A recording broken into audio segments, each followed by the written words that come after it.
மனைவி, உங்க நண்பரை அவர் காதோட சேர்த்து ஓங்கி ஒரு அறை விட சொல்லி என்னை ஏன் கட்டாயப்படுத்துறீங்க? கணவன், நீ என்ன அரைஞ்சதுல என் ஒரு பக்கம் காது செவிடா போச்சுன்னு அவன் கிட்ட சொன்னதுக்கு பாவி பையன் என்ன நம்ப மாட்டேங்கிறான். ராமு, கவிதை போட்டிக்கு இவ்வளவு தபால் வந்திருக்கு.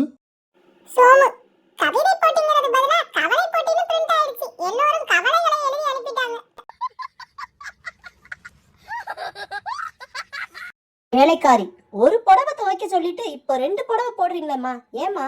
வீட்டுக்காரம்மா, ஒண்ணு வாங்கினா ஒண்ணு இலவசம்னு கொடுத்துட்டானே.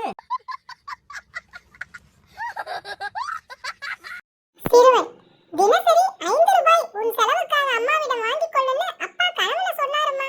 அம்மா, இறந்தும் அந்த ஆளு தெல்லுமுள்ளு போகலடா. மகன் பணம் கேட்டா கொடுக்காதன்னு ஏன் கனவுல சொன்னாருடா.